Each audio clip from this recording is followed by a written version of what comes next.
How's it going, everyone? VenomousStare back with another StarCraft 2 video. If you like StarCraft 2, you should subscribe to my channel because I pump out videos like this one all the time between brilliant players. This time, on New Gettysburg, we have Snute, the Norwegian macro Zerg who has won major lands before. And Root Puck in the bottom right, a guy who plays macro very well, and oftentimes on this map we'll take these island bases, so there's a potential we will see some creative play from Puck, but he is someone who really does it all. He is a macro player more than he is a cheese player. He definitely favors macro play, but stylistically he does lots of different things, whether it be Robo or Stargate. He's hard to predict, although versus Terran he goes Robo with Disruptor a lot, with Blink Stalker, and showcases Warp Prism Micro in almost all of his games. Puck is a guy who will keep you off guard with the occasional Stargate, as we see him going fast Nexus on New Gettysburg. He's probably going to go Gateway after this. Snute, of course, is taking his gas and his pool after one expansion.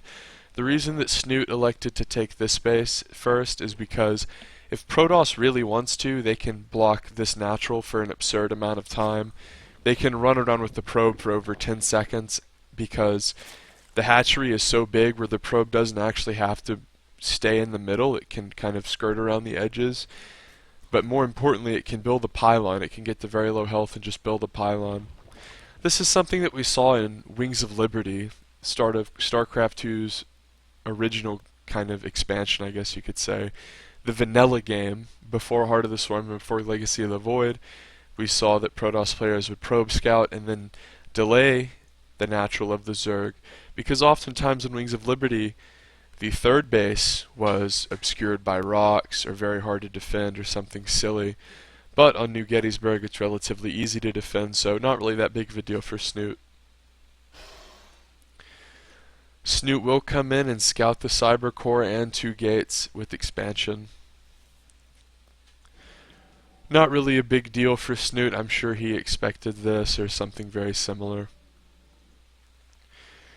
This does mean that Snute knows that Puck is probably going to be building some sort of tech, probably in his main over here, I would guess. It's also worth noting that on New Gettysburg, these air blockers prevent Zerg from getting an Overlord back behind your base as Protoss and scouting this entire right side, or left side if you spawn bottom left. But hiding technology here is very powerful as Protoss in New Gettysburg. Sometimes Zergs are so wary of the cannon rush spot right here on this map that they'll have one Overlord here and then send their other one here, or potentially have one over here and then maybe one right here. But the point is there won't be as many aggressively scouting Overlords, so on this map you can do more sneaky things as Protoss. And I think Puck, who is moving in with 2 Adepts here, and is just going to scout around here, maybe kill 1 or 2 drones. Snute has some Lings, but these Adepts will get away, and they have 1 kill. But Puck has taken advantage of the fact that the Overlord placement on this map is slightly skewed because of these air blockers, and sometimes he'll do fast Warp Prism builds where he'll make 4 gates and a Warp Prism and take both of these islands. You can see that on a game on my channel he had versus Vibe, where Vibe went for a mass Ling style with upgrades to try to break Puck's third. Well, Puck just took the islands, and it wasn't even an issue. And Vibe fell behind because he didn't scout the islands, because no one takes the islands. Why would you bother scouting that? And sure enough, he wasn't. He even did a Nidus. It was a good play Vibe, but in the end Puck gained a huge advantage. And I'm interested to see if he likes to do that island build against all Zergs, or if that was kind of a unique thing. But for now it's going to be 2 Stargate. He might go into Robo later, but it's going to be double Oracle. Now I think these Oracles are an interesting choice, specifically because Puck is a macro player. In other words, usually I think on most maps and in most cases Puck would go double Phoenix, because that's more of the safe macro thing. You kill Overlords, harass drones, keep Zerg in their base. But on this map, on New Gettysburg, he's aware of the fact that it's difficult to scout, so he's going to go for not only double Oracle, but he's going to go for 2 additional Oracles, meaning this is going to be powerful as a surprise tactic, as opposed to, oftentimes you see with Oracles, it's more of like a timing thing, like, oh, I'll catch the Zerg with 1 and then make another, and then harass with the 1 Oracle. Notice that Snoot's blocking this base, very intelligent, because this would be the first one that Puck would want to expand to. He did see the 4 Oracles, and I nicknamed the Oracle the Gooby. I think that's kind of an interesting, cute little nickname. Puck is going to come in with his Disco Balls of Doom, the Oracle, and snipe a Queen despite the Spore Crawler. This is what's so powerful about multiple Oracle builds, is they can just stampede through static defense. Notice Snoot had multiple spores, he had obviously some already but more coming up, and multiple queens, and he still took damage. I actually met Snoot in real life and talked to him for an extended period of time, as you see some pressure coming here at the front door of Puck. And one of the things that we spoke about was how to defend against air harass from Protoss, so it's interesting that Puck would do a build like this. Corrosive Bile going down onto these 2 pylons. Snoot is taking some damage here. He's being bug zappered by these Oracles. He sees the 3rd. He'll probably cancel the 3rd. He has a lot of DPS and a lot of links. Come here, Elise. And the 3rd base will get cancelled by the Disco Balls of Doom. Puck is making 2 more gateways. This is good. If ever your 3rd base gets cancelled as Protoss, one of the easiest mistakes to make is not making a couple extra gateways to compensate for the mineral float that you'll get for not having the 3rd. It sounds weird, but oftentimes if you don't keep up the production, then you can fall behind, because if you're expecting in your build to take the 3rd after, or to make your extra gateways after the 3rd, and your 3rd gets cancelled and you forget to make your extra gateways, sometimes that can lead to macro problems. Puck has a plethora of goobies, 10 goobies. I mean, these goobies, these Disco Balls of Doom, these Oracles are going to be significantly irritating for Snoot. He is completely hunkered down, multiple spores in each base. He does not want to lose to this obnoxious play. Puck is running in, he's taken a 3rd. Snoot can deduce that it's happening. If we go to vision, he sees it, he has full vision of it. Meanwhile, Snoot does have this 4th base up here. If we go to income, he's doing quite well with 71 workers. But here come the goobies. They're going to try to snipe these spores. Oracles have been lost, but so have the spores, and that is actually ridiculous. 4 spore crawlers are not enough for Snoot. Apparently 10 Oracles easily kills 4 spore crawlers. But queens are going to come in here. Snoot's going to pull some drones away. And at the end of the day, he doesn't lose a whole lot. Just take a look at units here. Queens and drones, almost exclusively for Snoot at 8.5 minutes. He truly is a macro Zerg. Despite all the Oracle and all the obnoxious harass, he's done a good job of keeping his drone count up. Oftentimes versus multiple Stargate builds, even if you take just a little bit of damage at the beginning, that initial few queens that you lose can really snowball into a nightmare, especially if your opponent is good at harassing like Puck is. Puck has gone into an adept-based composition after he went this Oracle harass build.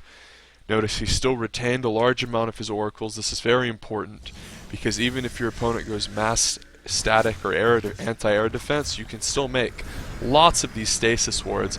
And these are like mines that get triggered by your opponent's units, and they freeze your opponent in a state where they can't be attacked, or attack, which basically means their army can't fight, which is a lot like Force Field if you think about it, because the power of Stasis Ward and Force Field is getting to fight half of your opponent's army, kill it, and then kill the other half.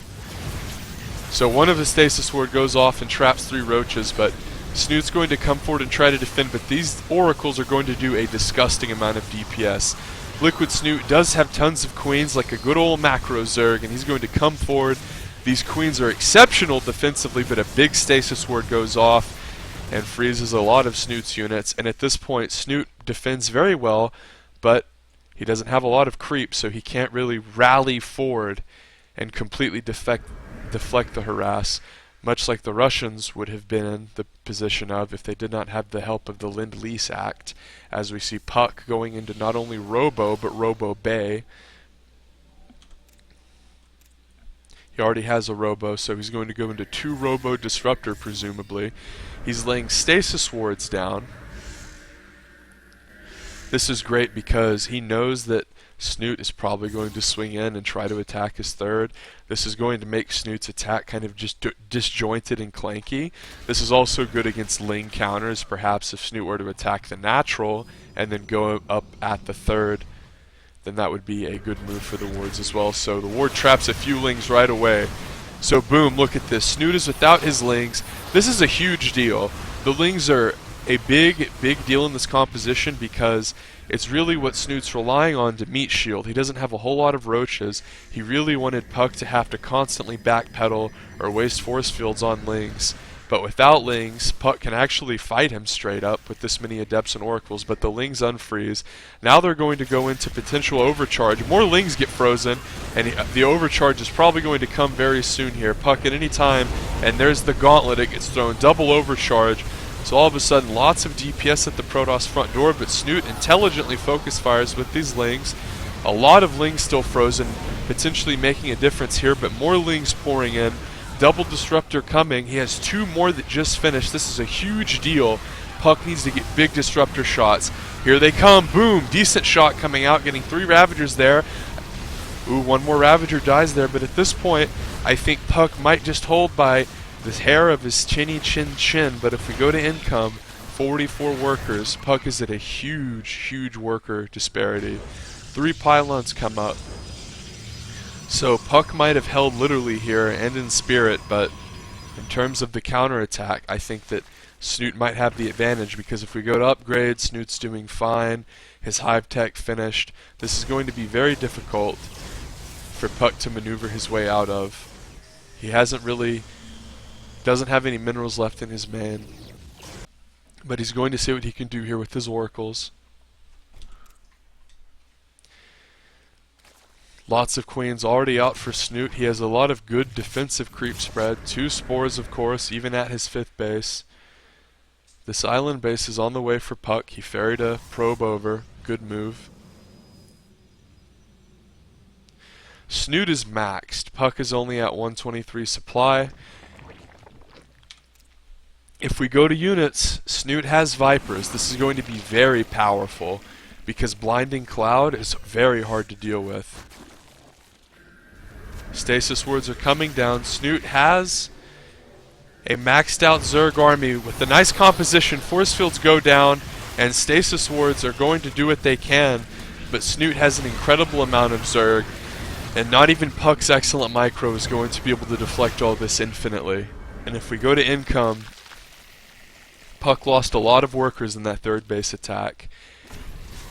He tags the main of the main composition, really, the Roach Hydra for Snute, the money units, the upgraded units that are 2/2. But at this point, Puck knows he's in dire straits. Snute's in a very good position.